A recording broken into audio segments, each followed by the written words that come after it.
Critical Blast, where pop culture gets blasted.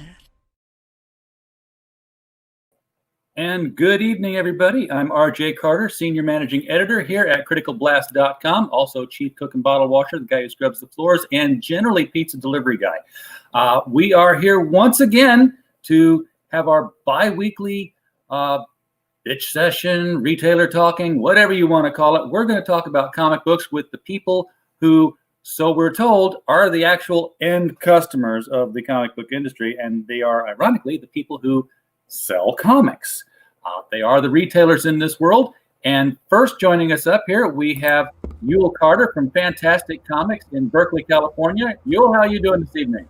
I'm wonderful. Thanks for having me on. You got one of them mobile mics there, huh? Well, you know, it's nice to be able to. Hello, how's it going, everybody? You're like almost said Casey Kasem, but I was trying to say Harry Carey. Oh, I'm not that drunk. We'll work on that. And then from Little Rock, Arkansas, we've got Michael Tierney. Michael, hello and welcome to the show. Hello. Are you hearing us okay tonight now? When it was first coming in, it was garbled again, but right now, all of a sudden, it just cleared up for a moment here. So I'll hang in there as long as the speaker will let me hear what you're saying.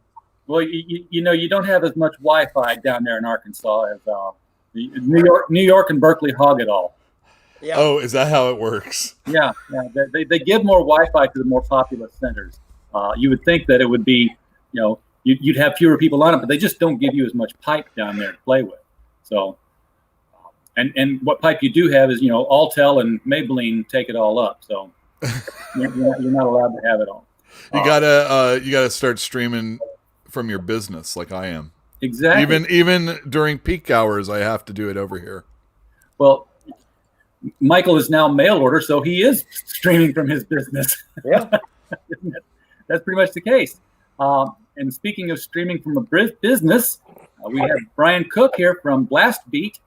With that logo real quick. Look at that. Always be selling, always be closing. And his beat is the eBay beat. Yes. So he's got a totally different outlook on it. We're expecting Dave Dyer to show up from my local comic shop here in my hometown, Belleville, Illinois. We just call it St. Louis because nobody knows where Belleville is, and we can see the arch from our porch. So it's St. Louis.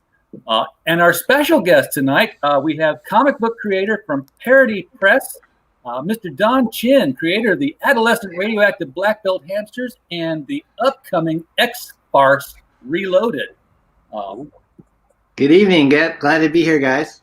Welcome, Don. Glad to have you on. I don't know if I ever told you, RJ, but I actually was a local comic shop owner before I got into publishing. And then you decided to make real money. It did okay. I got through college and actually started a comic book store up here in Northern California. You all might know Eureka, California. I know the area. Yeah, kind of. What was your store? It was called Comic Castle. I opened it in the 80s, and it probably ran up here for about at least 12 years. I wasn't the owner the whole time, but I was the original starter of that. So I have a affinity towards you guys and what you do, and remember those long hours, and you know, it was a lot of fun. It was good times back then. Yeah, awesome. The I 80s. know this. I was in the Army with a guy from Eureka, and he told me that like the town pride is Mike Patton from Faith No More. That's his hometown. He's from Eureka. Mike Patton was he worked at my local record store, and he went to the same high school. I interacted with him when I would buy albums, and then he went into Faith No More. And I am a big fan. Facebook friends. So small world. Yep. That's a great band, by the way. I still like the Epic video that they used to play on MTV. I think With the technically fish Mr. flopping Bungle around. from Eureka. They never moved down south. Right. Mr. Bungle, Trevor Dunn is a friend of mine as well. He's the bassist for them. I like Awesome. the other thing, taking it back to comics with Mr. Bungle, their album covers were by Dave Lupre, I think. And he did Beautiful Stories for Ugly Children. Really? I think that's the name of the artist. I You know, the clown. Mhm. I used to have customers who come into the store to buy beautiful stories for ugly children as a joke on the kids. And don't you Oh, think kids come are on. No, that was Dad, what are you telling me here? that was perfect for my early 20s. That's exactly the type of comic I was looking for sure. Mm-hmm. Well, I used to actually, I don't know if I ever told you, Michael, I used to work in a comic book store. Oh, did you? When I was in college. And the way I got the job, I did it in high school and then I did it in college at a different store. The way I got the job was that I knew when New Comic Book Day was, which back then was different days for those stores. The store in Sparta was Wednesday. The store in Chicago was Thursday because it took longer to get the books up there. And it was, it wasn't all coming from one place. It was coming from Friendly Franks they would go to. So it had to ship the books to Friendly Franks, and then Friendly Franks had to ship it out to More Fun Comics. But I would just show up before they opened so that I was there when the owners were carrying in the boxes of the new comics to put on the shelves that day. Getting in the way. Yeah, I was getting in the way, and I was basically waiting for them to go answer the phone or open the register. And while they did that, I sorted the comics, and I had them all ready to go. When they came back, they're like, and then I would just go to the counter with the comics I was going to buy, and they're like, yeah, no credit. So I'd like, I'm coming back every week and working in the comic shop. And I would work like half a day sometimes, learn behind the counter. Nobody hired me. Nobody asked me. I just showed up and started working. I did that too. I did that. There's a chain of comic book stores in San Antonio, and I was friends with the owner's son. And I would do what you were talking about, that I guess I was sorting cards instead of the comic books. Cheap labor. I'd volunteer up there a couple days a week for store credit. And it's like, dang, I'd kind of be doing this anyway. Might as well just do it up here at the store with you. Exactly. And, I didn't buy food, but I kept money for food. So yeah, it helped out. We got a retailer appropriate question here in the chat from BAP2. Says, anybody knows how to get a hold of the IDW Transformers Omnibus Volume 4? So check your inventory, folks. And volumes 4, 6, and 7. So there's 3 books there at an affordable price. Bidding war, I smell. An affordable well, price. I know I yeah, shouldn't say this, but it's the obvious answer. The Bezos Traveling Shopping Mall doesn't have it, does it? That'd be my first place to look. Exactly the first place. I mean, people set the prices. They're not always nice, but that's usually the place to go for sure. But I don't know, I'm still on the fence about trying to start an Amazon store as opposed to an eBay store, because it seems like there's more to it. There's more of a focus on new items, where I'm dealing in vintage items on eBay. Yeah, if it's excuse me, if it's vintage books, that might be a thing. Like graphic novels, epic collections, that type of stuff.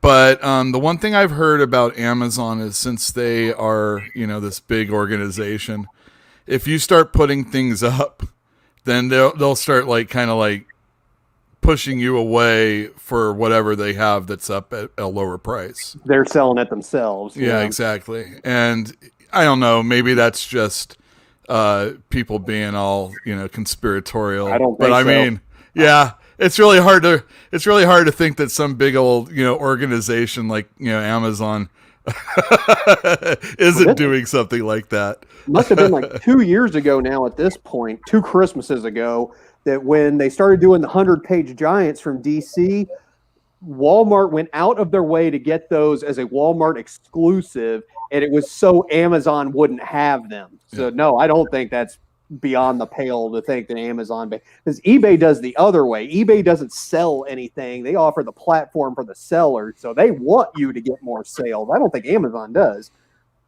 Yeah, eBay just gets you in a different way. Yeah.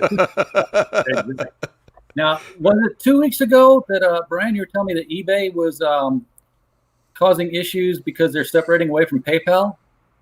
Well, that was me talking about that. Yeah. Yeah. And it's started taking effect now, and it's a little bit different. So far, it hasn't been too much of a problem. I get like a daily statement saying this is what we sent to your bank account. So you just run everything through it. So they basically eliminated PayPal as a third party. Huh. Yeah. And they take your final value fee out of the settlement amount too. I got my first bounce back. I was like, well, wait a minute, those numbers don't look right. And then when I found out that this final settlement was taken out of there as well, then I realized it wasn't quite as bad as I thought. I'm bringing up our special guest comic book here because we don't want to ignore him while we're talking all business stuff. That's all right. I like hearing what you guys are up to. Do you sell anything on eBay, Don? I do. Actually, I've been a eBay sales guy I have a store called Hobby Treasures on there, and we have some back issues of Parody Press. I'll try to find the link, and I'll try to update my name or something on it, or send it to RJ. But yeah, a lot of old Parody Press books. I've been selling off a little bit of my collection here and there on eBay. Oh yeah, some CGC books. Yeah, I had a Hulk 180 that had the Marvel value stamp cut out, and that one was graded like an automatic 4. You know, I don't think you can get any higher than a 4. But it's okay. It doesn't affect the story at all. No, it doesn't. That was like Doesn't affect the demand either. He looked really cheesy on the last page. You guys probably remember that. Oh yeah. Not the very first appearance, but not his. 181 is the one that everybody is paying a lot for. But 180 went for around $370. So, there's a lot of people that they want to fight and yell and say 180 is the first appearance of Wolverine because they have a 180. Yeah. They don't have a 181. That's probably. True. That's true. So, anyways, long story short, my wife and I have sold on eBay since the 90s. So I'm very familiar with them. And when COVID hit, my real estate job kind of took a hit for a few months. So we revved up our eBay store, and I kind of do more collectibles like baseball cards and comics and sci-fi stuff. And then my wife has a gift end where she sells music boxes and, Elvis stuff. But anyways, we've been doing that, and it's been a nice supplement to our income. But thanks for bringing up X-Farce, RJ. Well, yeah, I wanted to get it up here. This is X-Farce Reloaded. Now, this is the new book you've got coming. What is there a date on this yet? Or are you still launching the? We are in a pre-launch holding pattern right now, and the only reason why we haven't launched is because I want to have a video done before we launch, and that's in the works. So I would probably think we are going to launch in December for a early spring 2021 shipping. The book, for the most part, it's 48 pages, full color.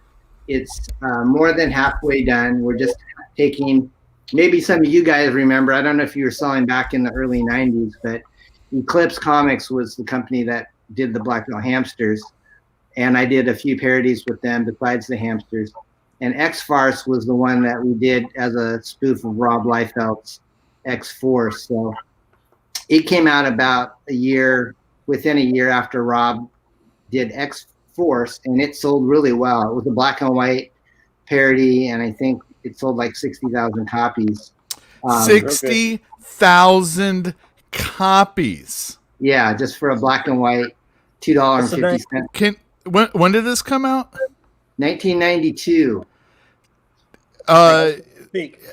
X-Farce. The original X-Farce from Eclipse was by myself. I wrote it and created it. And then Bill Mouse, this was his very first published work. So he's redoing the cover, which is what you're seeing here on the screen. But it looks, he's a lot better now, but X-Farce was his first book. And at the time, Todd McFarlane was supposed to do the cover, but he backed out. And so it still sold great, and we just thought it would be a fun way to bring Parody Press back into the 2020 era, because we haven't published anything since 2007. And 60,000 copies is Batman territory now. Yeah, no kidding. It has to be the top 10. Yeah, back in the 90s, with Entity Comics, we were doing Zen, Intergalactic Ninja. So we kind of had Parody Press was doing the spoof stuff, and then Entity Comics was doing more superhero sci-fi. But some of our books, we were selling, that was kind of like the average was 60,000, especially when we had chromium covers. We did a few books with chromium covers, and that was really the heyday, the early 90s. and then it kind of had a boom, and then we busted, and I got out of it to go into real estate to pay the bills. And so I've missed it, though. I've always had the desire to come back, and I just kind of saw what was going on in the industry, and a lot of people were, getting back into publishing or crowdfunding. So this is my first dip into the pool of, self-publishing again. And I think now's the time to do it. But, well, I got a question before I start running off at the mouth. Is this self-funded, or did you crowdfund this book? Well, it's kind of a little bit of both. I'm paying all the creators already, but I'm still going to crowdfund it, but also have dealer incentives too. So if dealers want to buy like multiple copies, I'm going to give them discounts. But I think we're probably aiming for like a $25 price point on this, and we've got some variant covers which RJ might have access to. But this is the primary cover, which is a recreation of the original X-Force. And then this is what he's showing right now. This is when Parody Press first got into the business in 1992. Our first book was X-Cons. So we had 3 different covers. There was a X-Men #1 homage spoof, X-Men 94 spoof, and what was the last one? I think the last one was more like more of the modern, like the Jim Lee era. So we did all these #1s. So X-Cons, this what you're seeing on the screen now, this is the variant kind of vintage cover that one of our artists, Mark Lewis, did for me. He's actually an animator. He was an animator on X-Men, the animated series. And before he got into animation, he worked for us doing parodies. So I don't know if you can zoom in a little bit more, RJ. Yeah, so he made it look all like it was a raw red 1960s Kirby and Lee cover, and he replicated all the fonts, and this is a homage to, I think, issue #4, which was the first appearance of the Brotherhood of Evil Mutants, but we call them the Brotherhood of Vile Misfits. So you've got Hamster Mind, which is the guy with the green cape. He's got a hamster controlling his brain, and then the Toad, instead of Toad, it's Toe. And Magneto is the nemesis. He's basically Mr. Peanut gone. He's got a monocle. Right, he's got the monocle. And you've got Quacksilver over there on the right, and then the Scarlet Wrench. So this will probably be one of the homage variant covers when we launch. And then Mark is also the interior artist on that one page. I think just a couple slides back, RJ. Oh. There you go. So X-Force Reloaded is a combination of both previously released material that was only in black and white, and then brand new stuff. Like Mike Barron is doing one of our stories, which RJ has a copy of, a little image of. But this one is the origin story that me and Mark did back in the 90s, and we really wanted to kind of have that Simon and Kirby feel. So we have a colorist that's doing it, recoloring it, and he's adding even like kind of the old, making it look like they're old comic book pages, and with that kind of a little browning and stuff around it. Is that like, did you see when Ed Piskor did X-Men The Grand Design? Or I did not see that. Tom Scaly did a Fantastic Four one like that also. And yeah, they kind of did that whole weathered pages, not quite newsprint, but it makes you feel like it's newsprint kind of situation. Yeah. It's cool. That'll be interesting. We're using pretty good stock on this, so it'll be interesting to see how the effect will look on non-newsprint paper. But it's been a lot of fun just to bring this artwork back and recolor it. And I'm a big fan of, the old stuff and the new stuff. So Yeah. Kurt Hathaway. That's a name from the past. Yeah, Kurt Hathaway. He's been one of my main letterers since the inception of our company, and he's still doing, mainly lettering and design, and he even does videos for people for their projects. Is he doing your video? Actually, he's not. I'm not trying to put anybody on the spot. We have Ascension Cinema doing the X-Files. He's the guy that did the Cyber Frog. That's a good one. Wreck Planet, and also Expendables Go to Hell for Chuck Dixon and Graham Nolan. And so he's so busy though. He's the guy that's doing it is a videographer in Iowa, and the comic book stuff is just his side work, but he's kindly fitting us into his schedule. So putting this together, the comic book and the video and all this, it's so much different marketing than it used to be. We used to just send in our little solicitation info to Diamond, and then Diamond would replicate it in previews and then get it out to all you guys, and you guys would put in your orders depending on how much you thought it was going to sell, and then they would tell us how many we need to print. So this crowdfunding and doing it kind of backwards is it's a whole new world for me, and going on to shows like this, and having to create my own channel eventually. It's all it's all definitely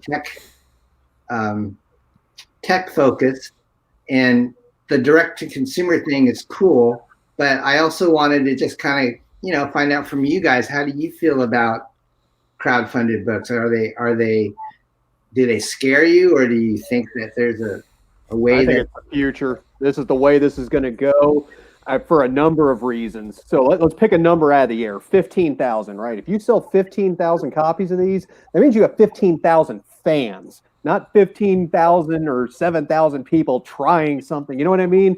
They're dedicated to it, because now you've got basically functional art as opposed to, a disposable good is how the stuff used to be treated, especially by Diamond. It's just, load the truck, drop it off, load the truck again. It was an assembly line. This is an entirely different way of creating them, selling them, distributing them, everything. This is the future. This is the way it's going to go. It's only going to get bigger from here. Yeah, I kind of hear that.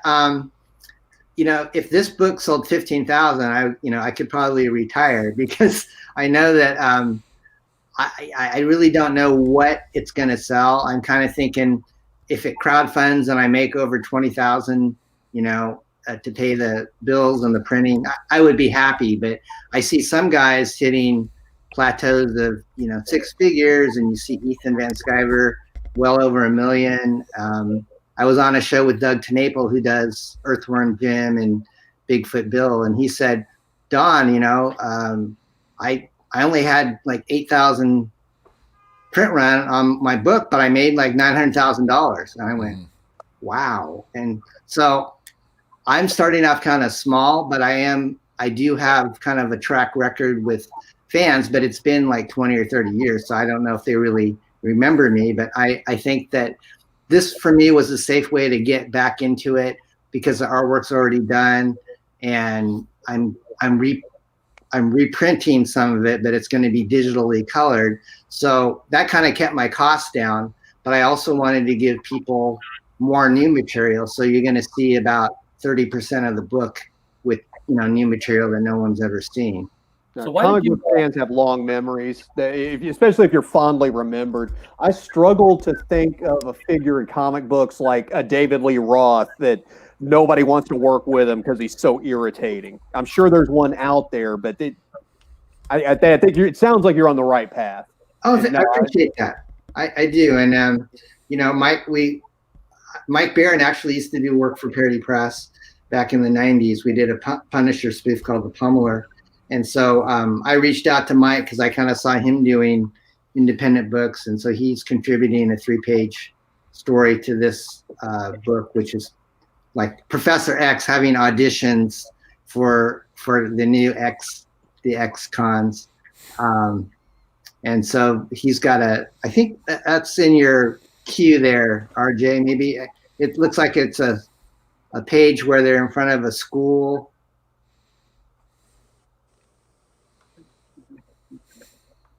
That's it right there. Yeah, that's Professor X auditions. And so it's like, what if members had to try out? And so there's a long line. And so the very first person that comes up is named Spooner. And all she can do is stuff with spoons. So it's typical Mike Barron, dry, fun humor.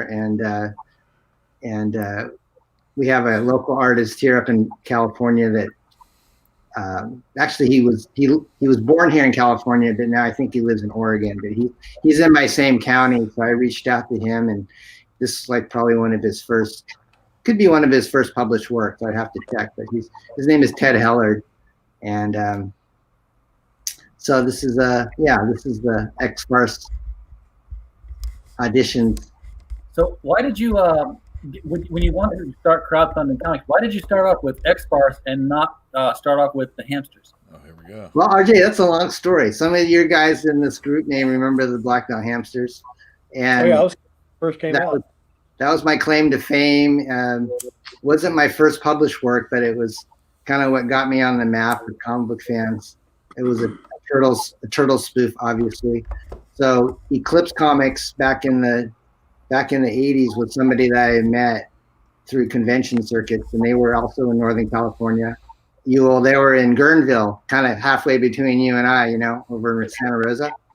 And so anyways, I kind of friended them, and I sent them this idea for the Black Belt Hamsters, and they said, well, let's go ahead and we'll distribute it, but you print it and we'll distribute it. And so I guess they kind of were just kind of holding their breath. They didn't know if it would sell or not. And it sold great. I think the first issue sold like 53,000 copies.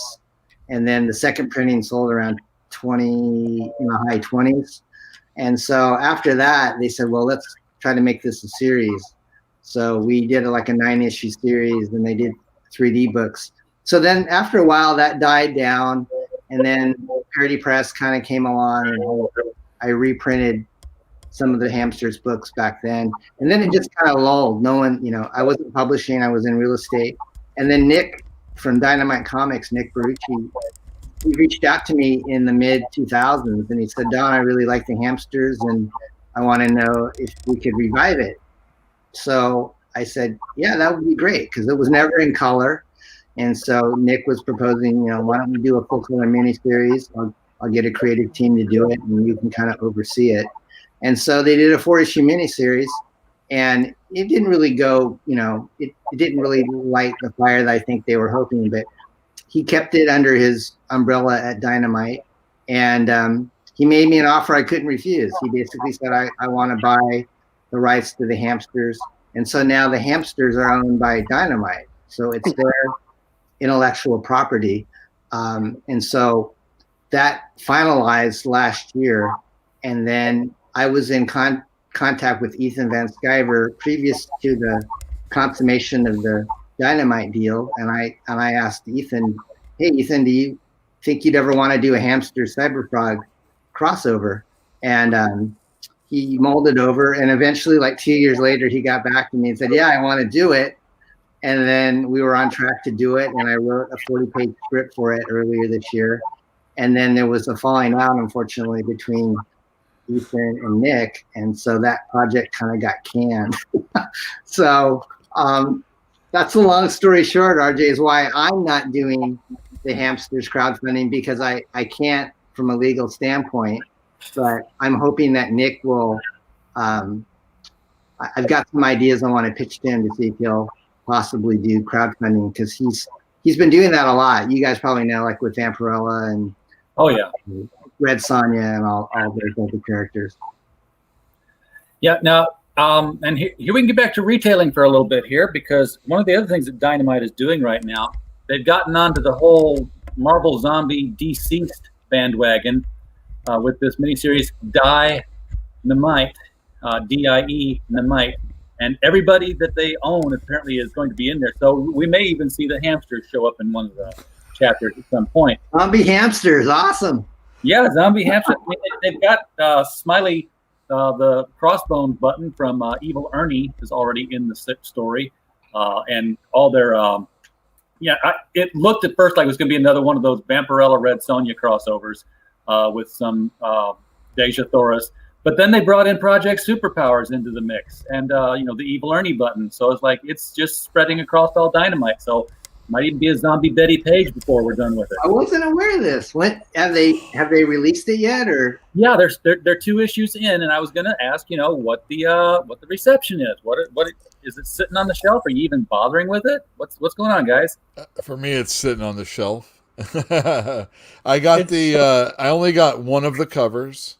And I got the Arthur Sidiam covers, however you say his name. Yeah. Sidiam, yeah. And he's great. And he does zombie stuff, and that's what we know him for. So I got them, and the first issue just kind of sat. I think I sold a few. But overall, I wasn't really...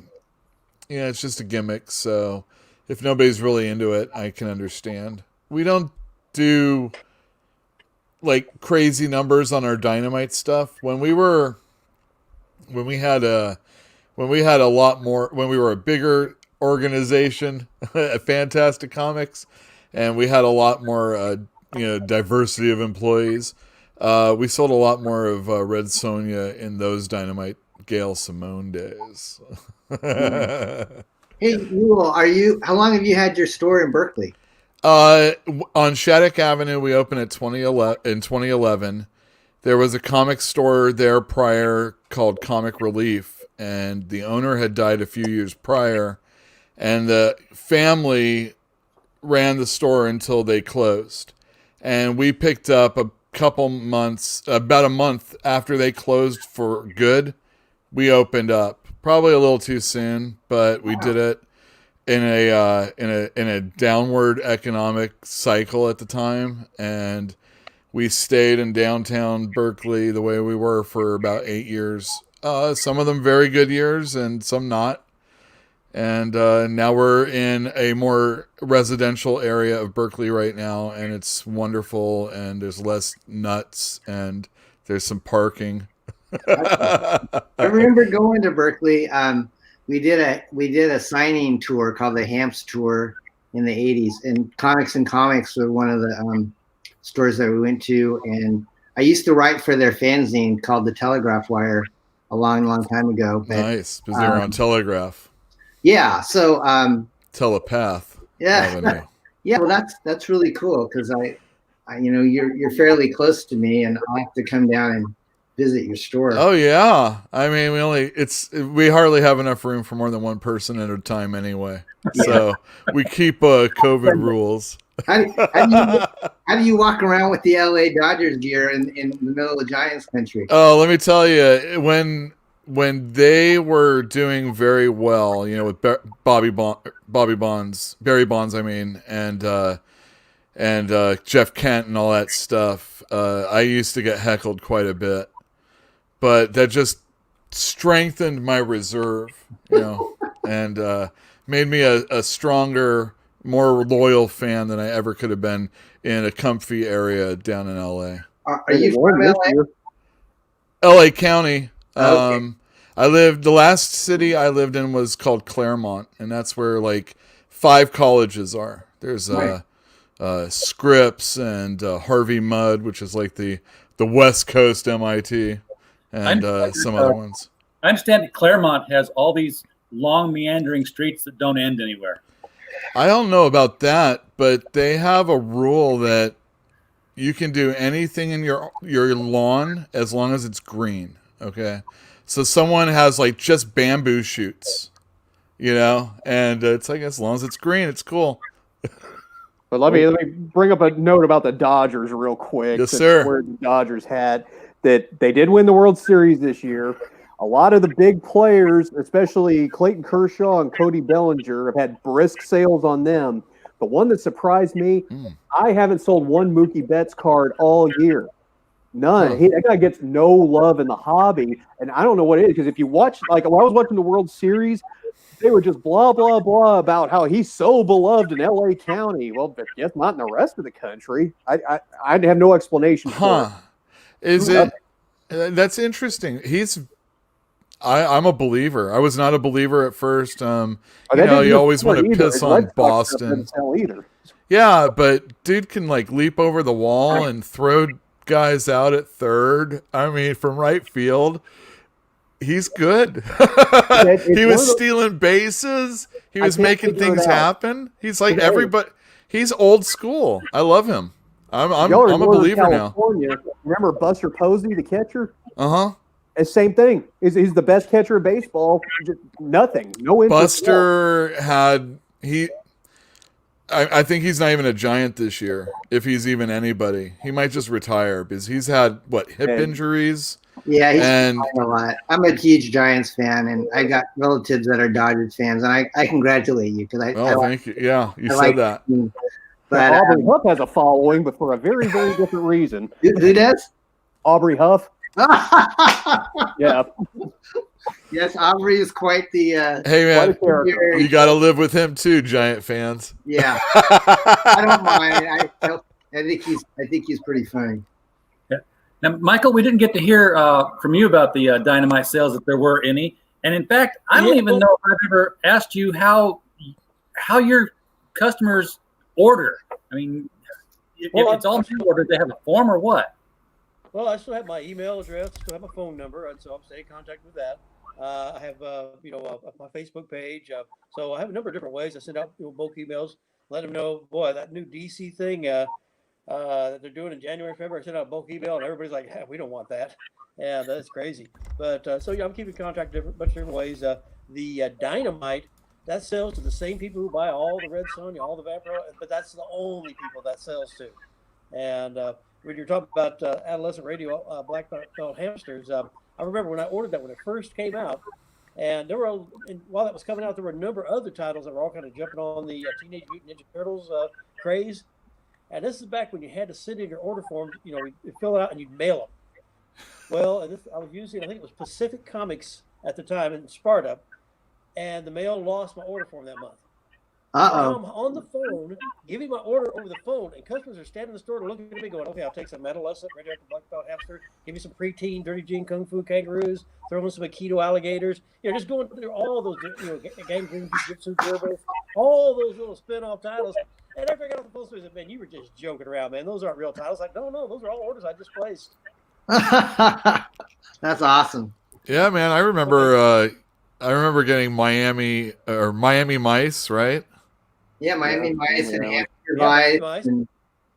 That one had kind of some strange karma on it. Remember, it was published by Last Gasp out of San Francisco, and they had their own huge warehouse, and they printed themselves, and they had no insurance. Well, on the, I think it was, I don't remember if it was the first issue or the second issue. It might have been the first. They had the last page had this huge explosion. It's kind of like the last scene of Scarface, the movie, where the mansion's blowing up, and at the bottom it said dedicated to Scarface, and you could tell they cut and pasted it at the very last second, and the Space Shuttle Challenger, which had just blown up, which was a pretty traumatic thing at the time, and it was pretty bad taste. Well, boom, this book comes out, and then guess what? Gas main underneath their building, no insurance, explodes and takes everything out on them. So it happened to them too. It was kind of a crazy karma type of thing. Karma, you got to believe in it. Yeah. I had heard Michael. Challenger blew up though. That was one of my busiest days. It's like everybody was so traumatized they went to their happy place, came into my comic book stores, and that was one of my busier days. Dang. Did you sell a lot of undergrounds, Michael, or? No, I was too close to churches and schools, so I always chose not to carry them because I didn't want to, well, put it this way. My North Little Rock store was directly across the street from a church where the Southern Baptists held one of the national conventions. That would be play with fire. And then they changed the zoning in both my locations where it was illegal for me to carry anything that's considered adult. And with underground, it's kind of tricky territory. A lot of them nowadays probably wouldn't be considered adult, but a lot of them would be. So I just always stayed away from them. I did have one guy get angry at me one time. He came into my North Little Rock store. So that's the one across from the Baptist church. And he wanted me to special order him Jeffrey Dahmer versus Jesus Christ. So I explained to him. What company was that? Yeah, that rings a bell. Yeah, and I told also I was telling him I don't even think this book is going to come out because the victims of Dahmer families are suing them to try to block it, and it never was made, but at least not to my knowledge. So I just told him word for word. He goes, "Oh, okay." Well, he walks away. Well, the next day he calls me at my other store, asked me that question. Well, it's a unique request, so I told him word for word what I told him the day before, and he replies, "You're okay. I can see where you're coming from. Well, let me tell you about that guy in the North York store. He acted like I was some sort of pervert." So the first guy who tells him something is a jerk. The second person who tells him the exact same thing, you're okay because he's heard it before. It's weird what people's reactions like that. We used to have a lot of conversations in your store, Michael, when I lived down in Little Rock, which is how I met Michael, by the way, everybody. Because Marvel would basically put you in danger of losing your business by not advertising what was going to be in their comics. And we're talking specifically scenes like the infamous Ant-Man Wasp scene where he's coming up from under the covers as Ant size and tells her it's her turn now. And at the exact same time that was all going on, same thing with the Batman comics. Remember Batman? Talk about how his meat's hot. Yeah, and the close up of the rapist unzipping his pants. I mean, that was in the same issue. All that was going on at the exact same time. I was in a battle against censorship with the Arkansas State Legislature. One of these guys thought it'd be a great idea to rewrite the Arkansas Display Act 856 to say that if anybody complains about the content of a book, then you broke the obscenity laws retroactively. They thought it was going to have vague, what's okay in one community might be not okay in another community. We'll just let everybody decide for themselves. So I was fighting that at the same time the comic book industry went off the rails and was selling me stuff that I had no idea what I was getting. So I was having a lot of my customers say, "Hey, you better be careful about this one." Was it Zombie Love that you were showing me too? The one where you had to take it off the shelf because it had a zombie fornicating with a cow? I don't remember that one, but it could have been. I mean, there was a lot of stuff I had to remove. Things that were being sold to me that they were always okay. Some things. There was one book in particular. The creator got very angry at me, but it was advertised to me as something you might sell to a 9-year-old kid, and it wasn't. It was adult, only type of comic, and so I was trying to let people know, and he got all angry. Said, "Well, you're trying to ruin my livelihood." I was like, "No, you're trying to put me out of business." And his reply was, "Well, not necessarily his reply, but the reply of some other creators was that, well, hey, it's like banned in Boston. If you get in trouble, that's good for our sales. So if I lose my livelihood, they make money. And they think that's a good thing. Like, I can't go along with that."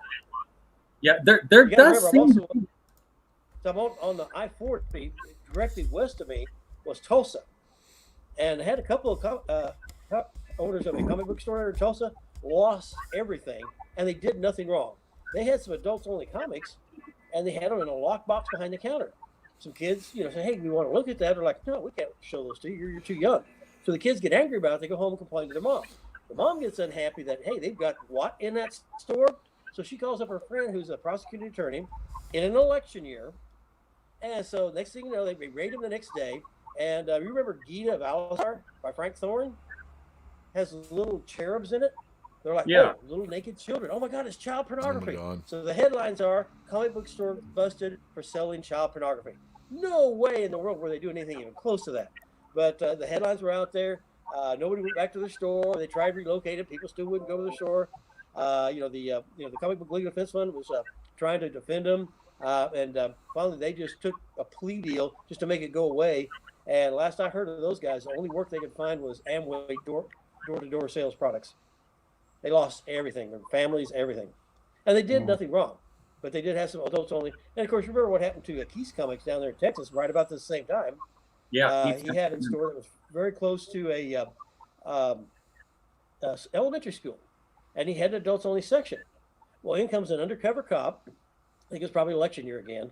And undercover cop, he had special ordered a Urotso Demon, something, I don't know, it's something that was pretty strong. And the guy had special ordered it for, well, he just put it back on the shelf. It was still in the adults-only section. Well, in comes an undercover cop, picks it up off the shelf. So you have an adult who sold it to an adult. Well, then they arrested the sales clerk, and I think they convicted him because the prosecuting attorney said, look, this was her entire argument. I mean, Neil Gaiman, I was talking to him one time about it, and he said, he's about to just put everybody to sleep because they're about comic is art for days and days. Prosecuting attorney gets up in front of the jury and says, look, this is across from elementary school. We all know what's going on here. Bam, convicted. So, I mean, it was a tough world there for a while. You had to be really careful. And that's when the comic book industry said, we don't need any kind of guidelines. We got rid of the Comics Code Authority. It's just, figure it out when we ship it. You'll find out then. And it was a Wild West. So it was dangerous times. And to put that in perspective, in the years when that was happening, the airport in Mina was rocking and rolling, and Governor Clinton knew about everything. There was serious stuff going on. They waste time on this. Oh, yeah. That's true. Yeah. Now, unfortunately, it went away. And so I always paid attention to that law. And I'd hear all of a sudden pop up in Minnesota, pop up in California. And, they were always saying the same thing. It's up to the local communities to decide. I was like, why is this thing coming? Why do people think this is a good idea to write a vague law? Like, let's just take down the speed limit signs. We'll let you know when you're speeding. And then one night I was watching an episode of Law and Order with Angie Herman. And it was the one where an artist cuts off an art dealer's hand because they didn't like his work, they considered it obscene or whatever. As in the show, Angie Herman made the comment about, well, the Supreme Court has ruled that it's up to local communities to decide what they consider to be obscene. Well, it's like every time that episode would run, some lawmaker somewhere in America would say, hey, there's a law I can write. And they'd put it out there, and it'd create all sorts of problems. I think they finally quit running that episode, and it hasn't been written. One of those laws hasn't been written for a while. It's amazing what there was a time when, like a certain age I was, where I was like, all right, I know I want to read something that isn't Spider-Man, and it was probably a little too adult for me at the time, but you don't usually read outside of your, your area, what you want. Yeah. I remember when I first opened up in the 80s, and my first couple of years of business, I decided I want to have a family-friendly environment. I wasn't going to have any adults, only books. One day, all of a sudden, I got call after call after call looking for adult material. And at that time, there's a place over there in Little Rock called on Roosevelt Road where there were adult arcade stores all up and down it. So I was fine. I just got disgruntled with these guys. I said, look, you want that stuff, go over to Roosevelt.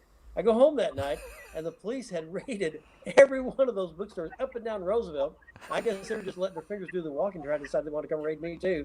But I had nothing. So, yeah, it's been happening down here. It's happened before. It probably will happen again. It goes through cycles. But yeah, you got to be careful on this stuff. You got to know your local community. Yeah. You gotta. I mean, I've had parents that the kids buy Walking Dead. And, depending on where you are in the story, it can be way worse than you can even imagine. And the parents are there. They're okay with it. But, do they really know? Yeah, well, see, every parent has a different set of criteria. I've had mothers say, I don't care how many naked ladies there are, as long as they don't cuss.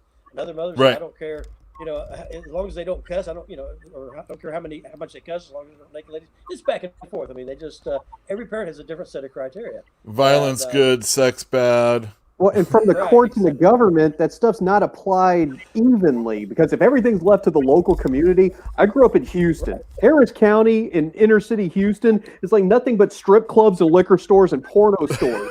The local community there would have a snuff film section, and we know that wouldn't fly. So what's the real answer here? I think it's what you are. It's an election year. It's free headlines. It's a distraction. And that's what it was. It's always an election year. And where I finally got it was I just wrote the state legislature and kind of attacked their whole plan. I said, look, if you're going to start closing down things for contents, get ready to close every Bible store around because there's this thing called the Bible or every church store because it's got a lot of wild things in this book called the Bible. And bam, that was the end of the argument. That was, at that point they said, yeah, we're going to let this aside. And they never, the Attorney General said I won't enforce it, and they just let it go off the books and just kind of get forgotten about.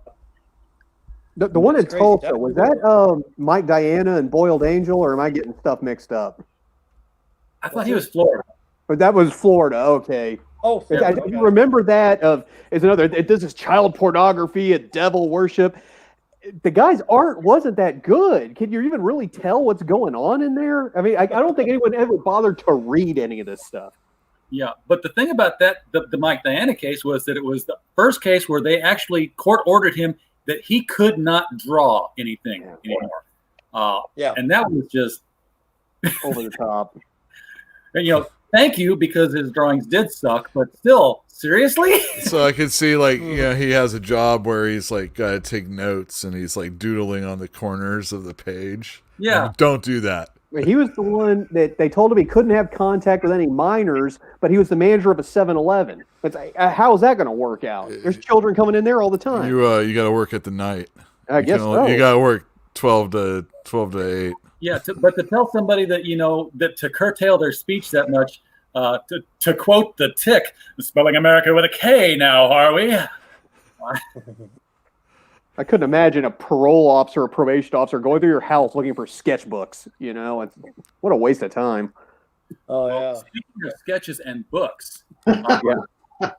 you all remember that Keanu Reeves made crowdfunding waves recently because he crowdfunded a comic book, which basically means somebody said, "Hey, we'd like to do a comic book." He's like, "Whoa, okay," and then they gave him money later.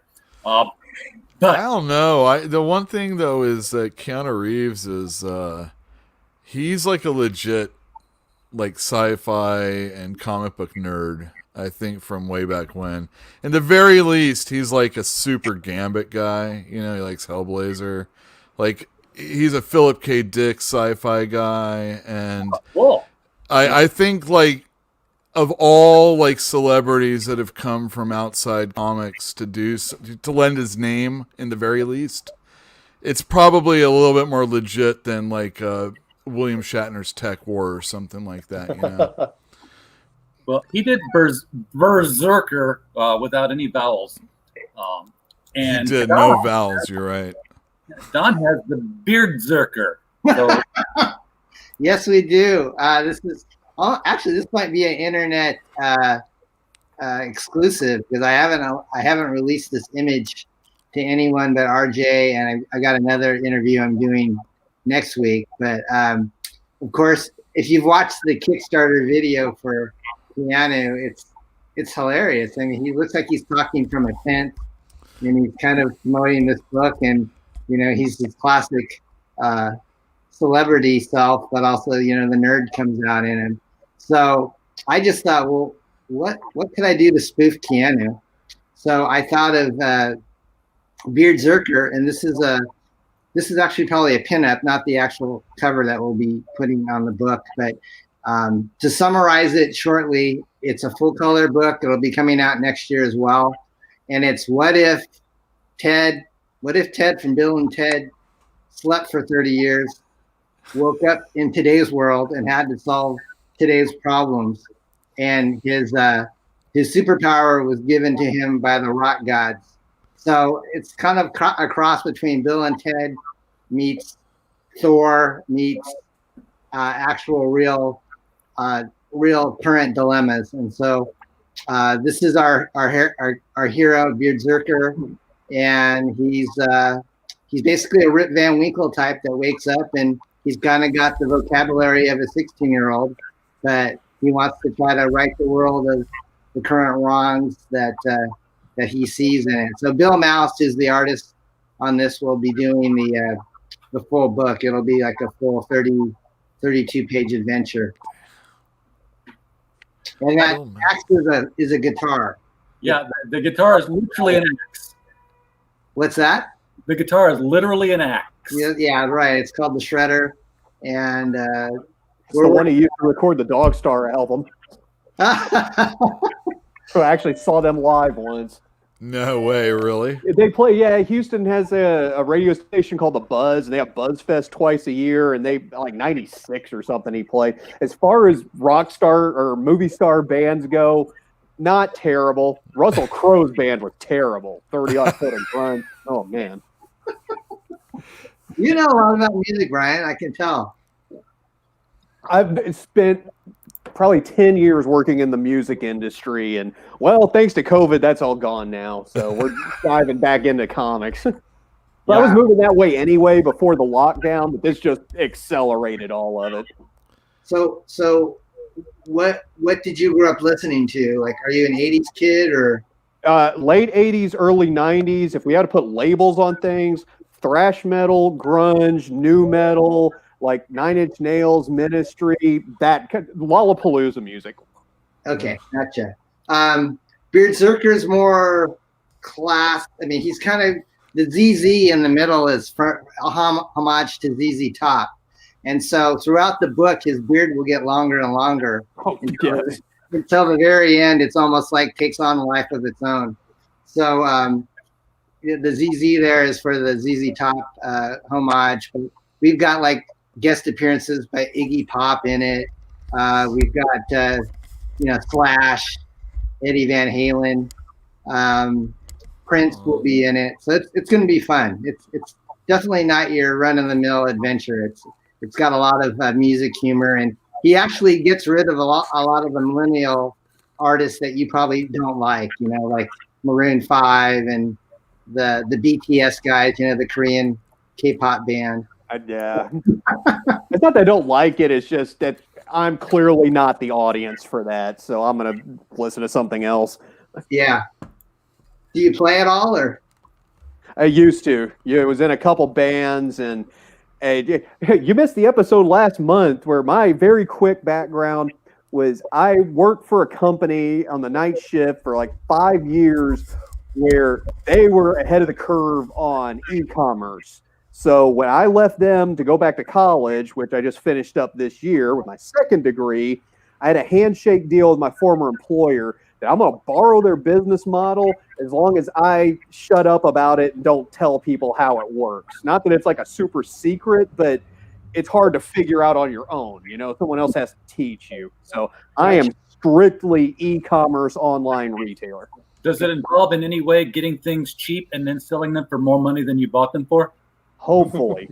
That's the plan. Sometimes it doesn't work. No, what I do is a lot of flipping, especially with records and CDs. And it's such a bummer when it's something I like or I think will sell and it sits there and collects dust. So those are the thumbs down moments. I hate investing any real love in something that doesn't move. Yeah. It's like, how can you do this? I like it. I'm going to try this eBay thing out here. I found this at Walmart, and I'm like, why is that one all gold and yellow? Why is it all gold and yellow? It's the short print variant, the gold Joker. Ah. Is it worth something? It's worth something. It's worth something. It's worth $7.50 to Walmart. Yeah. Nice. I'm going to put it up on eBay and see how this market thing plays out. And I don't know. Maybe it'll go for $8. Maybe it'll go for $1 million. Somewhere in between, I'm happy. Yeah. As long as So, Over 8 is a win. So do you guys sell sports cards too? Because I know you mentioned that. So Brian, you're strictly online with your Strictly online. It may be when conventions get going again, I'll have, I live in Austin. We get a lot of that stuff. I can drag the card table over there, but I have no interest in having a physical location, employees, the horror stories they were telling about the angry parents and all that. I don't have to deal with any of that at all. Right. Yeah. Cool. I did that for 38 years. Yeah. 2 locations, and all the employee problems and all that stuff that brings along. And then when all this stuff hit this year, when it came June, I had all these other career opportunities I wanted to pursue, and I was just like, I just had a bad gut feeling about where the industry was, and I knew I'd done a lot of research way back in September of last year about this thing, and I was like, man, this thing's gonna be a lot worse than I really realized it's gonna be. So I just kind of cut bait and run, and I have no regrets. I had 5,500 square foot of retail to keep up with, and now we're about to have another lockdown and all this other stuff. DC, Marvel, they're hardly making anything. I mean, there was something on this week's final order cutoff from Marvel that had a February solicitation date. Well, you can't sell if you don't have the product to sell. You can't pay your invoices, and it's just going to eat me alive. And so I just cut bait and ran. And I'll tell you what, I have no regrets. I regret that I had to do it, but I don't regret that I did do it because it was really the only choice. Exactly. Because I would have just been hemorrhaging money the whole time. And It wasn't your idea, but it worked out. Yeah. Right. You want to talk about somebody with their thumb on the pulse. John, if you want to talk about somebody with their pulse on the industry, their thumb on the pulse of the industry, that's Michael. Michael writes for a little thing. Wow, very nice. So he's quite adept. That's like last year's book, isn't it? This is like 2 years ago. 2 years ago. Yeah, that's the EVS cover. They come out every year, dude. I know. Yeah, really. You know what? People don't realize. Those things Ever did the cover? Yeah, he did one of them one year. I think that was it. Wow. So Michael, when you said you cut bait, do you mean you just physically closed your stores and do you have inventory sitting somewhere? Or? Yeah, well, no, I let go of a lot of the inventory really cheap. I hung on to just a little bit of stuff that I knew I couldn't get anything for, but I knew if I sold it on eBay, I mean, I could turn pennies into $20, $30, $40 bills. I mean, I just sold something the other day, that if I sold it wholesale, I probably would have gotten 14 cents for it. But I just sold it the other day on eBay for 110. So I didn't keep any of the high dollar books, but I kept a lot of the low dollar books. I thought, these have got potential on eBay, and now it's just a matter of putting them up there when its potential comes around. It's all about timing. I mean, you can put something on there and sell it for a little bit, or if you just wait till it has its moment, or a movie gets announced or something like that, and then put it on there, then you do a whole lot better. And Right. I'm kind of doing On that note, I've got a my question for everybody. All right. With comic books, this may just be me. That's why I'm asking. I don't think I've sold anything printed after 2008. Majority of the 80s and 90s stuff that were crazy overprinted, but it's characters that have followings or creators. A lot of people, I like Walt Simonson, I like McFarlane, whatever, and they'll buy that stuff, and not crazy price, like $5 each, that kind of thing. With the baseball card or baseball sports card are like the total opposite. Nothing from the 80s, 90s, or 2000s sells. It's either 70s and earlier or new stuff. But Zion Williamson, Joe Burrow, Patrick Mahomes, obviously.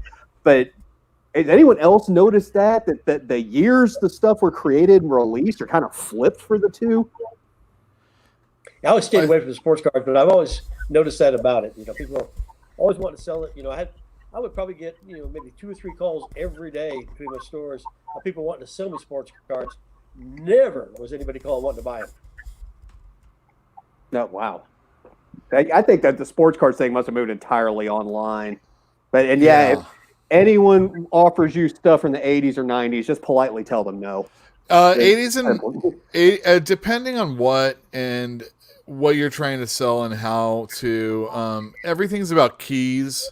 Oh no, I'm talking about sports cards. Well, yeah, now kind of like for comic books, it's all about keys. Yeah. And comic books. Unless you're in like these groups where people are trying to collect, runs of things, but most people don't care about the B-sides, right? Well, and sometimes you don't know what a key is going to be.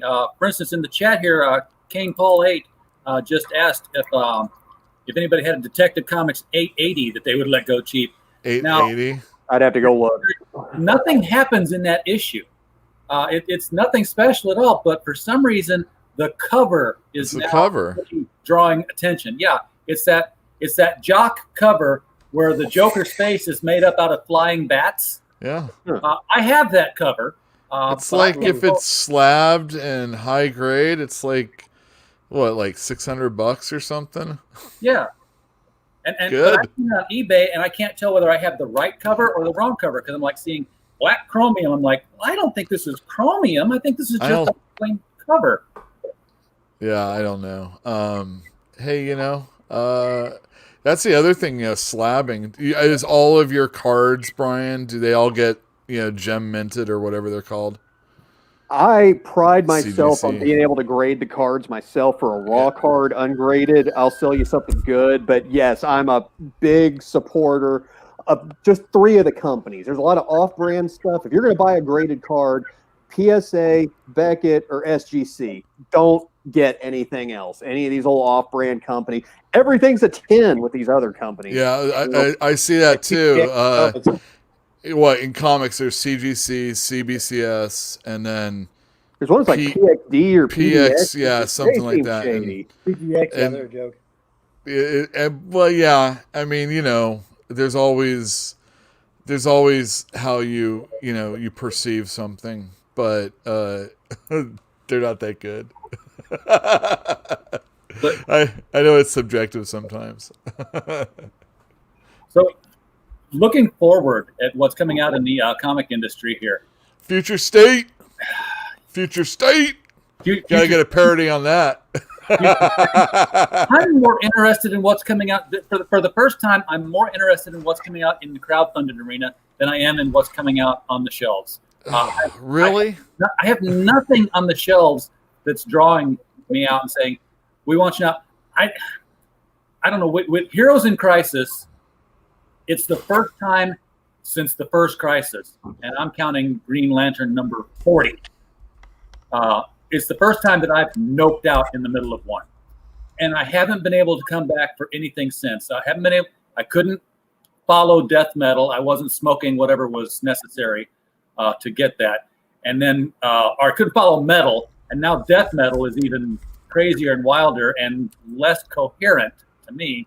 I think it's the DC death metal stuff to me is almost like the Image comics in their first year. Wow, this looks really cool. Look, Batman's got spikes. But, yeah, I agree with you there. I think a little bit of death metal is all about, look, are you the kind of person that dips a toe in the pool or you dive in? And if you don't dive in, I don't think you should read that book. I used to dive in, but I can't. Oh, it's too cold. It's way too cold. It's certainly not hot enough. I'm loving death metal. It's dumb, just like the first one, and you're right. It is just cool things. It's good art with Greg Capullo, and it's just dumb. Like I said, I really dumb enjoyed fun. the first one and had no interest in the second one. It seemed like they were just trying to do the same thing again. Well, I read the whole Justice League, so this is the payoff. So I have to read it. And I had a lot of customers who dropped out and did not continue with the second death metal. oh yeah, I mean I can understand. The second one, not so much. Yeah, People are it's doing well for us, so I'm happy with it. But in a small store like we are now, to do so well with it is like it's a boon, Well, Yeah, with I enjoyed the. our environment right now. You're right sized. I mean, with the way the comic book industry right now, with the state of the country right now, larger stores it's doom. Oh yeah, I mean, rent is a killer, and if you aren't set up for online sales or at least being able to ship to your customers, you're going to be in even more trouble in a couple months probably. Oh yeah. Well, I think those stores are going to be in big trouble come June. I mean, hey, I don't think anything's official yet, but 12 months from now, so it'd be December 2021, DC and Marvel may not be publishing. It's hard to believe that fully, but yeah, I mean, I was just saying this earlier. Marvel has been on death's door ever since Disney bought them, but that was a long time ago now. I mean, they're as secure as when New Line bought them, which maybe isn't that DC great. laid everyone off already. Well, doesn't look good. Doesn't look good, but they have a few people that are good. AT&T is really cleaning house at DC right now. They are, but they put some key people in charge, and they have Batman. But you got to imagine that AT&T, they don't publish comics, but they know about the characters. Obviously, they know that these movies are out there. You've got to imagine that when they bought DC Comics, and somebody from AT&T went in and audited things and said, okay, so we own Batman now. What does Batman sell a month? Well, here's like 80,000. Like, are these just the New York numbers? Look, this is the problem. These companies, if you're Warner Brothers or AT&T, if you're Disney or Marvel, these things are your cheapest avenue of advertisement that's out there, because not everybody watches TV anymore. There's people that are watching a streaming service or just ripping it off, pirating it. There's all sorts of ways to get this stuff out there. And if you look at these comic books as, you have to make money with them. But if instead you were like, well, look at how many millions of dollars that you spent on this crappy movie that didn't make money, and your advertising went, half of the reason is because of the advertising. All of these things can be thrown away in school so that kids would read them all the time and then grow up, and that's seed money right there. Yeah. And it would be a lot cheaper than what they're doing already. Yeah. Earlier this year, when this pandemic first started hitting, I published an article on ICB2.com about how this was going to be a great opportunity with the theaters closing down. This was comic books' chance to shine. People are going to be home. They're going to want something to read.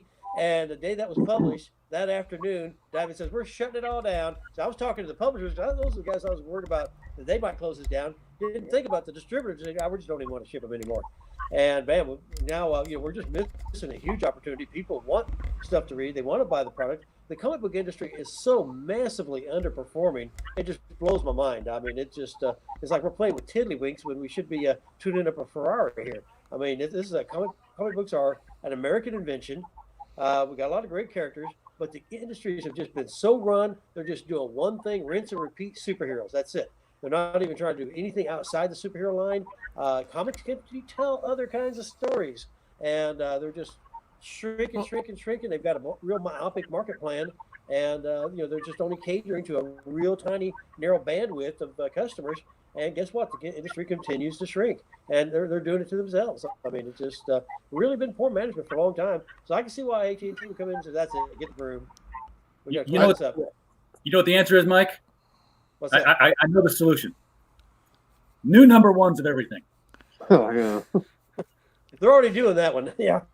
They do that every month. But those different type of stories are out there. I just think what we're seeing these days is the model of something being sold cheap, so that it's supposed to be cheap entertainment comic books. But what we're seeing is the people that are able to actually make money on it are actually these crowdfunding people. And not everybody, obviously. And there are obviously people that are making money in comics, but they're getting squeezed out too. Yeah, You people will buy them. The crowdfunding has shown that. Marvel and DC just have the wherewithal to say, hey, let's get some of that going too, and let's pay the people what they need to get paid, rather than just a handful of people. Let's overpay them and underpay everybody else and the artists and like that. Pay everybody fairly. Let them have a share of ownership of their creations, and then when you have the power behind them, then the next thing that they need to do that they don't, they rely on everybody else to do this for them, is advertise their product. Yeah. I remember when the comic books were, got pulled off the shelves, everybody thought they weren't being made anymore. Then, all of a sudden, Marvel and DC said, hey, we want to go digital. And now they're paid some money for it, because they said they were too small an industry. They're only $1 million industry. We can't afford a national advertising. That's up to the retailers to do. And I was always asking them about it. And then when they wanted to go digital, all of a sudden they had money to advertise. And people were like, wow, digital, you mean they still make comics? Well, they came about the real thing. So here DC and Marvel thought they were going to, every comic book store in America would collapse like a chain of Tower Records when music went digital. Or our sales went up because they're like, hey, comics, yeah, I want to go get some of that. Who did that cover? Yeah, it's pretty slick. Don, this is your Newt Mutants cover. I think. He's muted. Oh, so he is. Don's muted. I think he's coming back at the right time, because here in Austin, the schools are still closed. Everyone's got to do the online learning, and it's driving the parents crazy because they've got to pay attention to that all day. And so they need stuff you can, one, do at the house together, and two, you need to bring it to me. I can't go out and get it. Well, here come the crowdfunders. Here comes online sales. The perfect time to get in on it. It's one of the few bright spots of this thing. Oh yeah, the Britweisers here in Little Rock had perfect timing to launch their new Allegiance Arc line of comics.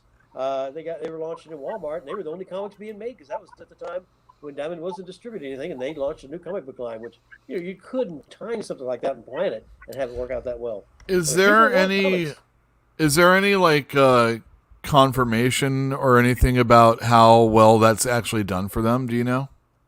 Last I heard, they were doing real well with it. I haven't heard much on them in a while. I guess working on the next batch.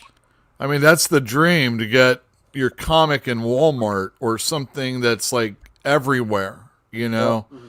It's even better than a convenience store. Here's the thing, though. I bought the number one issues in Walmart when I found the. That's the thing. End cap, because sometimes it's in the toy department, sometimes it's in books. Once it was in electronics, and when I found it, it was out in the middle of the action aisle next to cookware. And I never saw it. Okay, where it was supposed to be. Those. I saw the end cap again today at Walmart 4 months later. And you know what it was holding? Number one issues of the same 4 books. I thought the second issues came out and there was a delay on the third, but I could be wrong. They're not in my store yet. Yeah, well, Mike looks like it's back on again.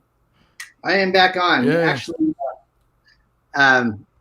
we have a voice actor who's doing a Patrick Stewart impression for our trailer, and he sent me the file, and I saw that he had sent it to me. So I started to play it, and then I realized I couldn't turn it off while I was on your show.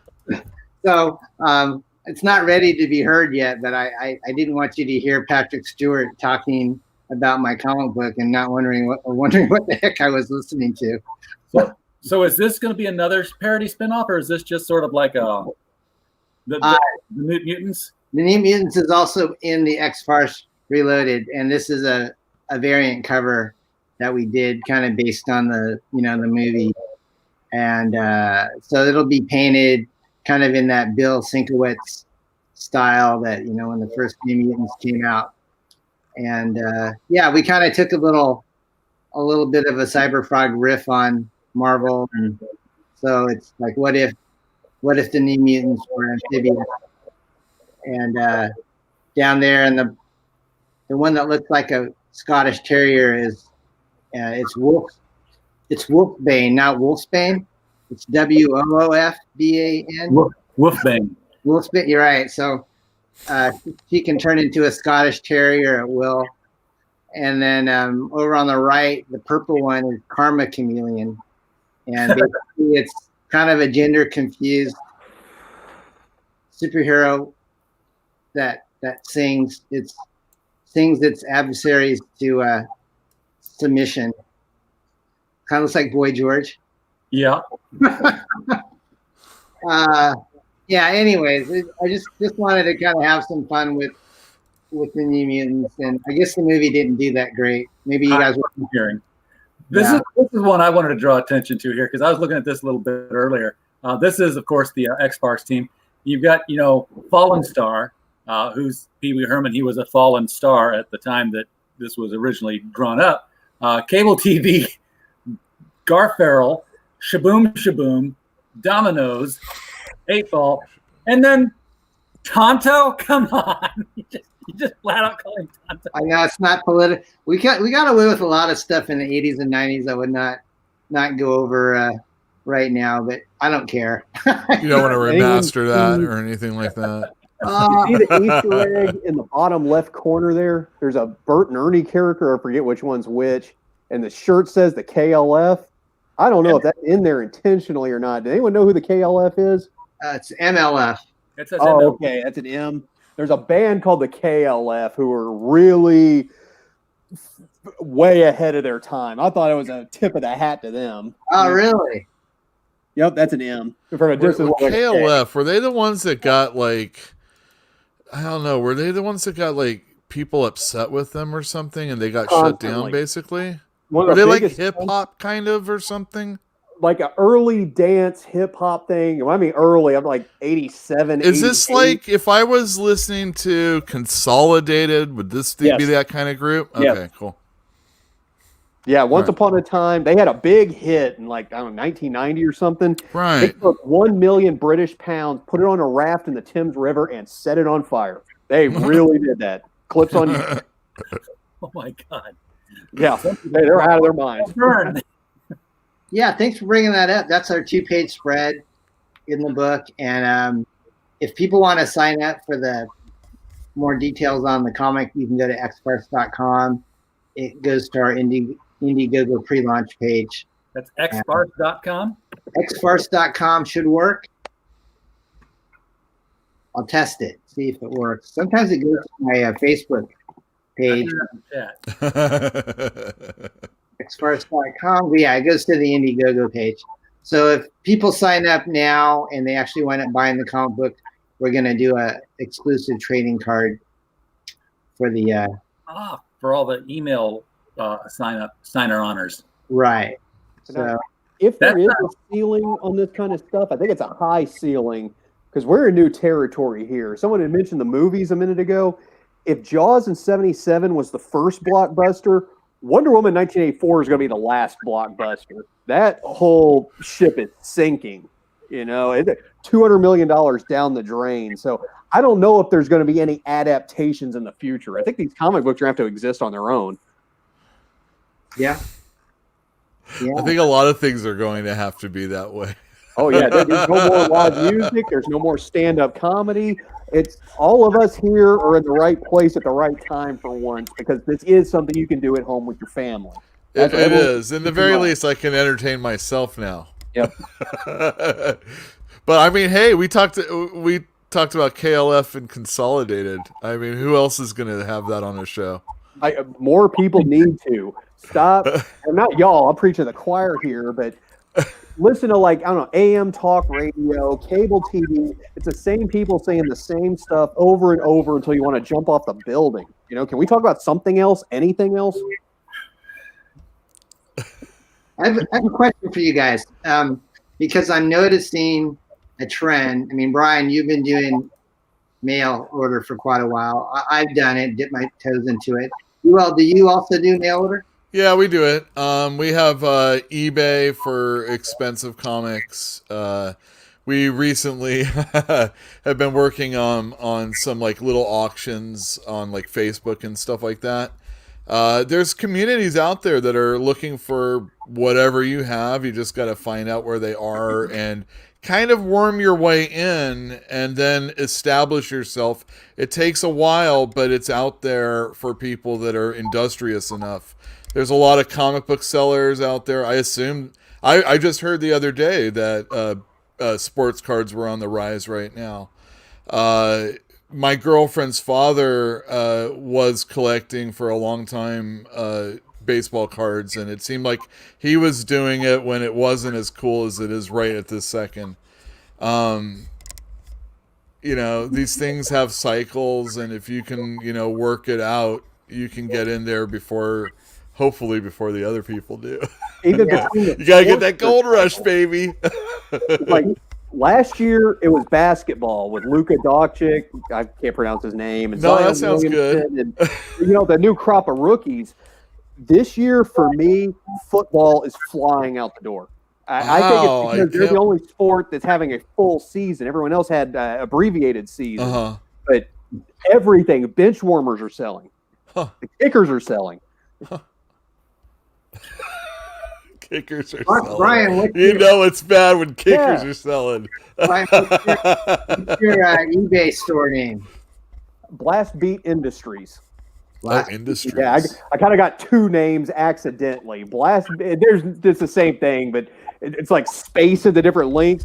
Either Blast Beat ATX or Blast Beat Industries. Both are on me, and I'm consolidating it into a brand and all that. I hate business school and all that stupid talk. I hate it. This work would be great if it wasn't for all this work. People, can I pick on Gary Vee for a minute? Because I've got very, very mixed emotions about that guy.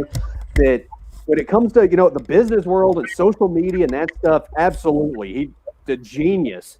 When it comes to sports cards, he's my age. He was around in the 90s. The guy's manipulating the market and playing games with people. When it comes to music, he has no clue what he's talking about. So not everything's the same with him. But the point is, there's too many people that are following his pattern like it's a recipe out of a cookbook. If I do this, this, and this, and this, then profit. And it's not how it works. So you know, if it's how it works, all them people with fidget spinners 5 years ago would be driving Ferraris. Not how it works. I'm still waiting for these cards to go up and be worth something. These are the only collectible cards I had.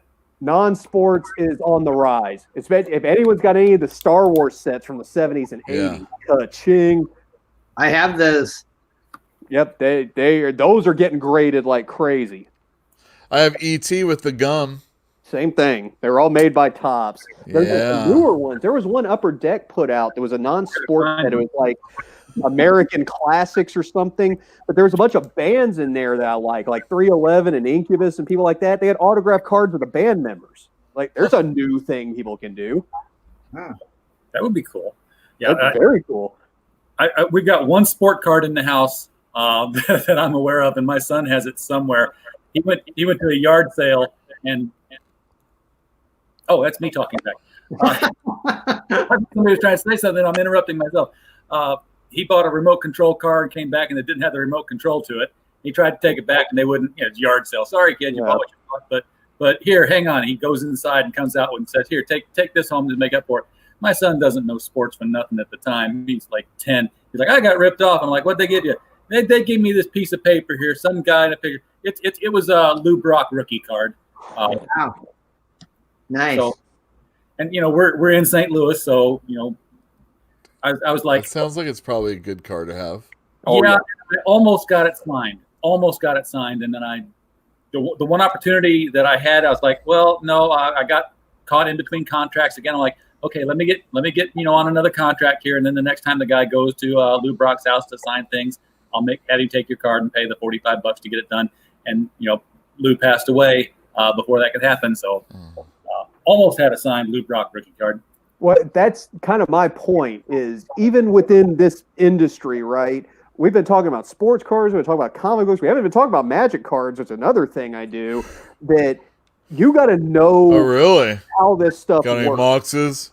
And what I mean is you can't just be flipping widgets. That it may work for a week or a month, but it's not a long-term answer. Because what happens when someone doesn't like it? What happens when someone, I don't want this one, I want that one? If you're just here selling stuff, you don't know anything about it. You can't solve any of the problems. And I think that's what you were saying about the customers, with the Facebook marketplace and all that. You're a customer, you want to go to a reliable person, not someone flirting with it. You know what I mean? Yeah, somebody who knows what to get you. Yes. I think we've almost exhausted our time. Now, Brian, you said you had gotten into a game. We don't talk about games a whole lot. No, I specifically do Magic the Gathering. I started as a player, and then when I became a seller, did that. But like Pokemon, the prices have gone up recently. I don't know the rules of the game. I couldn't tell you what's a good or a bad card. I don't mess with it. With Magic, they changed their online platform, I guess, earlier this year. And the arena's the new one. It used to be MTGO. And I like the old one better, but it kind of had an Excel spreadsheet feel to it. But I use Excel. That doesn't bother me. It bothered everyone else. So the graphics on Arena are much improved. Looks like one of the modern video games. What I don't dig about it, and Wizards of the Coast and Hasbro intentionally did this, there's no chat room for trading anymore. Because what happened on MTGO was it started, hey, I want to trade you this card for this card, and all the stores and all the bots and everybody else came in. And basically with the new one, Wizards is trying to kick the secondary market out of their platform, which I guess is their right to do. The problem is the only way to get new cards is buying packs from Wizards of the Coast. So if I need 2 whatevers for my deck, now you can't just go get the 2 cards. I don't like that. That sucks. What they have to do is they have to have like a certain max that you can spend, and if you don't get what you really need, they gotta start just giving it to you. Yep. I mean, it's like, all right, I got $50, but I can't do it like all the time, and it's like this isn't like real cards. And we've seen, I don't usually talk, stupid things that happen out there, but we've seen people get their online cards taken away from them for whatever reasons, and that's crazy, especially if you're like, I was doing something over here, and over here it's being affected, and I don't think I ever want to really, cardboard. Magic cardboard is the only way to go for me personally. Yeah. I shuffle my deck like this. There's a card out of the new set that's called the Locus of something. The cards have those goofy names, right? And by the way, as a player, I was a tournament player. I was trying to win. I didn't think I was the Goblin King of anything, So I don't get hung up on that, right? But this one card, it was overpowered and it got banned. So in real life with the paper card, you and me, we can still play for fun in the kitchen, right? On an Arena online, because the card is banned from official play, you cannot play it at all. Yeah, that kind of stuff. My Eldrazi deck will kick ass, let me tell you. Yeah. I get it like that. 5 and 2, just like that. But there's still more people playing. That's another one. The kids can do it. You can have the stuff shipped to you. It's a home activity. So it's not going away. I want to play my Eldrazi deck now. Well, we've gone a little longer than we normally do, but we had a lot more things to talk about. So is there anything else coming up in the industry? Did you guys get stuck with something that you wish you hadn't bought? Sell Always. out of, about more of? Yeah, every time. I don't know. You know what? I'm really excited about the other history of the DC universe that comes out next week. It looks like it's going to take all the other non-white characters in the DC universe and see what they were doing during I don't know, whatever was going on. And I think that might be pretty cool. Marvel kind of is just chugging along with their Ten of Swords thing. It does well for me, but I don't take a chance, so I feel pretty confident about that. But now King of Black is coming out, and it's like, oh my God, Marvel, you never learn. And we're going back into pandemic mode. Okay, I got one last point about the crowdfunding before we all forget about it.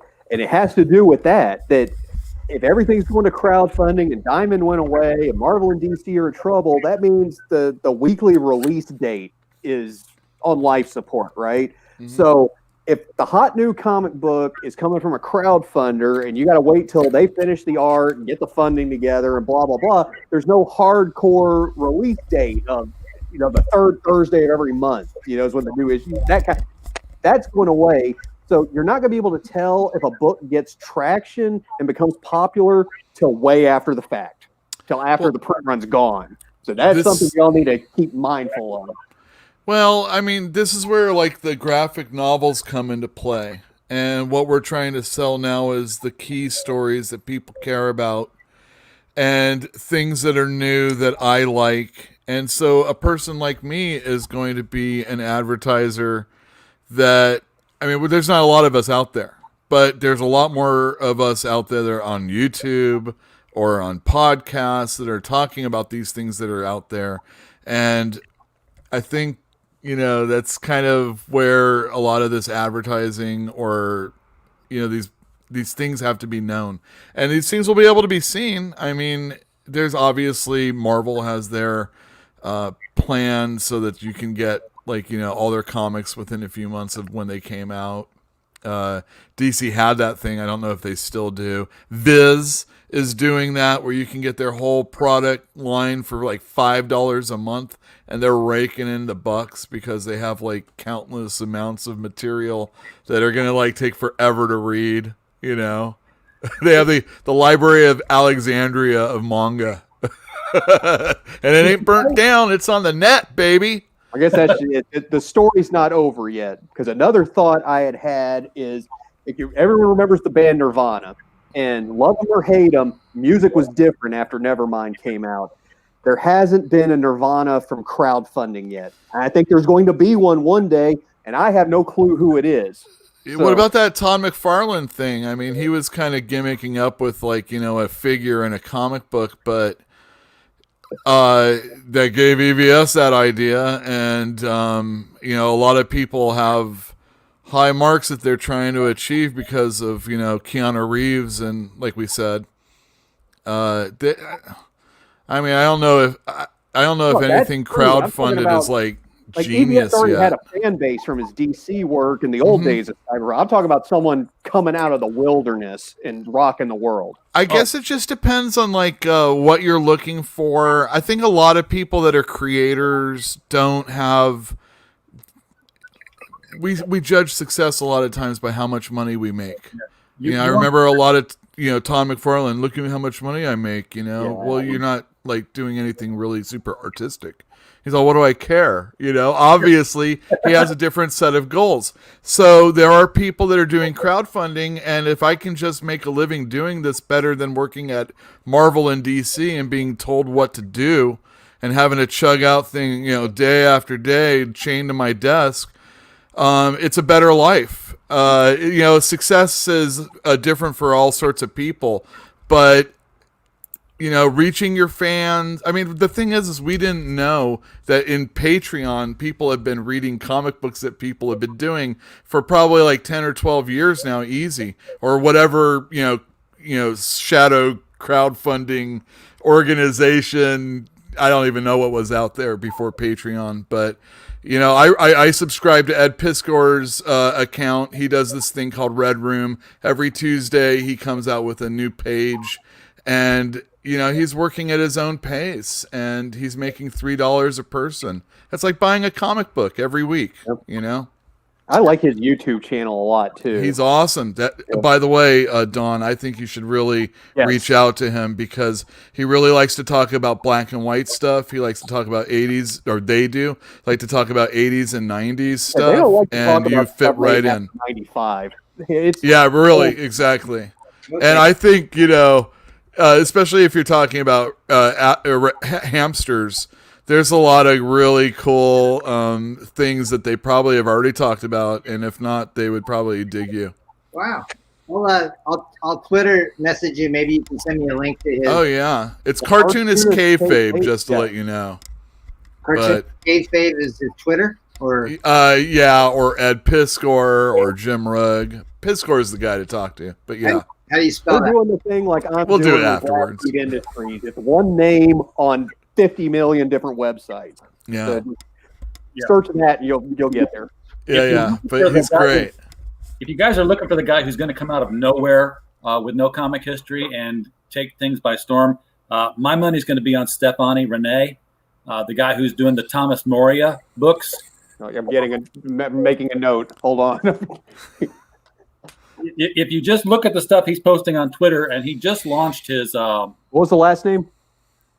It's Rennee. Actually, he colored the Berserker piece, I think. Oh.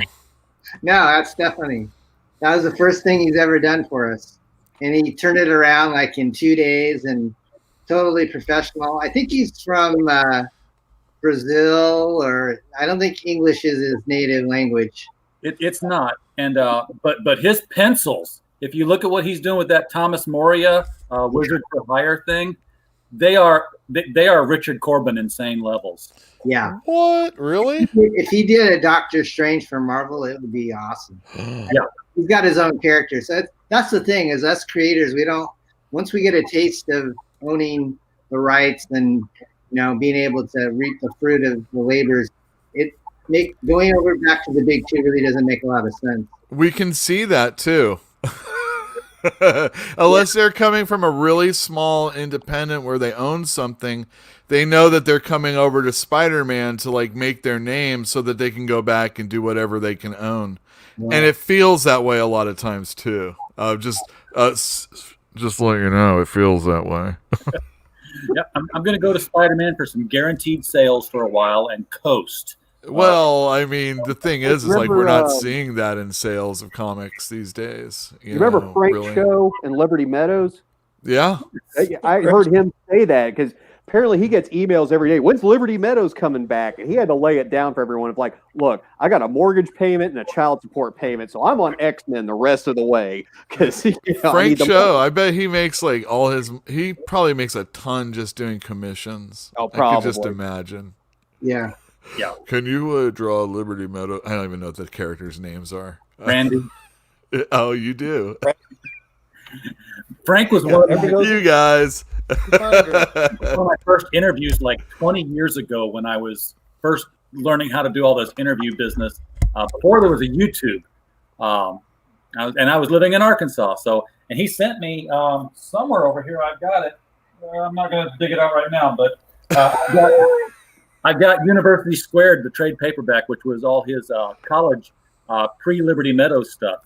All the same characters that he was doing. Damn, really? That's cool. Yeah, he went to what, University of Maryland somewhere? I think so. Marvel, you remember when he did Shauna the She-Devil? Mm-hmm. Yeah. And then Marvel said that they were going to put a collection out that was going to be, have nudity in it, basically. And that never actually happened, I don't think. But that would have been like ridiculous. Frank's good at what he does. And what he does, you wouldn't believe, I'm a big Family Guy fan, and yeah, Disney owns Fox too, besides Marvel and Star Wars. You wouldn't believe an Alien and Predator and like Disney won't let Family Guy use any of their characters in the show. They want to do a parody of Aladdin, and nope, they can't do anything. Well, Scout, I think Scout I think I just read a Vault comic, actually. Never mind. I didn't read a Scout comic. Well, there's a lot of independent comics that are coming out there now, and Dave Dyer, I missed him tonight. I'm gonna find Damn, out. Dave. 6 might have been too many. He is always pointing me out toward new independent publishers, and there's so many out there now that I didn't know were in operation, and there's so much better stories now. Because I was always a huge Justice League, Batman kind of person. Teen Titans, I was there religiously every issue, and now I'm picking it up. I'm like, I don't care what happens in the next issue. It just feels different, man. It even feels different for the fans. Like, you know that your creators are getting abused. You know, and I think the A-list creators are taken off from the big two, and what you've got left is a bunch of minor leaguers who are just happy to be working on Moon Knight, working for $10 an hour or whatever. It's not retelling favorite stories. No. They're retelling stories all the time. It's like, I read this 5 years ago. You haven't even let this one. That's the purview of age, though. Also, I saw this already. Well, yeah, but I mean, they just killed 5 times ago. Marv Wolfman did it. Yeah, Batgirl killed James Gordon Jr. 5 years ago, and she just did it again last month. Yeah, well, different universes. Think about it this way: we're gonna get a comic book universe someday of DC, and it could be like you could have remember when John Byrne did Superman? They'll have like that Superman. Or remember when Kurt Swan did Superman? They'll have that Superman going on. And anybody can come in and just have their little run of a different Batman or a different Wonder Woman at a different time. And you're talking about licensing the characters out. Oh, well, I think they'll do that within the company still. I just think continuity is not as important, or like this is kind of feels like the last hurrah for that kind of stuff. That had crossed my mind. What is to stop Disney and or AT&T from licensing out the entire DC and or Marvel universe to IDW and letting them do it? I mean, seriously, that's IDW not being able to afford it. Marvel. We're going to get a situation in comic books where IDW has Spider-Man, and then, I don't know, Oni has, X-Men. And then just like in the movies where we were always thinking, wouldn't it be awesome if the X-Men were in this Infinity Gauntlet story like it was supposed to be? But now we're going to have it in comic books where it can't be that way ever again. That'll be weird. It'll be like a total reverse of how it was. No, this is a byproduct of short-term thinking in those boardrooms in New York. That's all it is. Yep. Or the sports card world makes equally stupid decisions. Well, yeah, you brought up Infinity Gauntlet. Sometimes I think I'm the only person who knows how to write the end of the story correctly. Because I'm sitting here watching Infinity Gauntlet, and I'm like, or Infinity War, and then the Endgame one. I'm like, okay, there's only one way to do this right and get it rebooted and give Marvel a fresh start in the movies and stay true to the brand and the consistency. And that is to say that, well, they already said that every Stan Lee appearance in all those movies was the same character. Yeah, sure.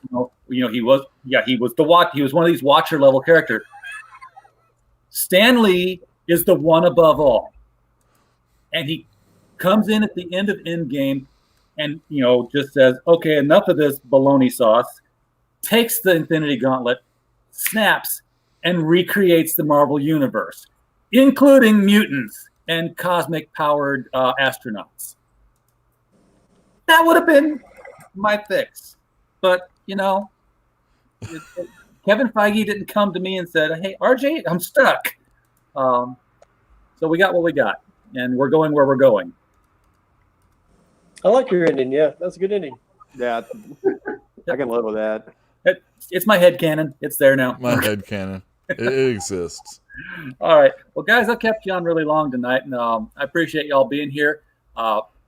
We will be back again in 2 more weeks to talk about what's going on in comics, and then 2 weeks after that, the Christmas extravaganza. I'm already working up the invite and the graphics. I'm pouring everything into this one, and we'll see how we end the year up. Don, appreciate you being on. Everybody go out and I put the link in the chat. Sign up on that mailing list for Xparse 1. Thank you. You can get in on that. Happy Thanksgiving to you guys. Happy Thanksgiving. Thanksgiving to you. I ordered my turkey today. So remember, everybody, no more than 6 people in your house at a time. 6. I'm in Illinois. I'm in Venezuela, Illinois. We're really strict. Oh, I thought it would have been bigger than that. Allowed. Yeah, I'm in Texas. We're not big on following the laws down here. All right, guys. Take care, and we'll see you again down the line. Take care. All right. Bye.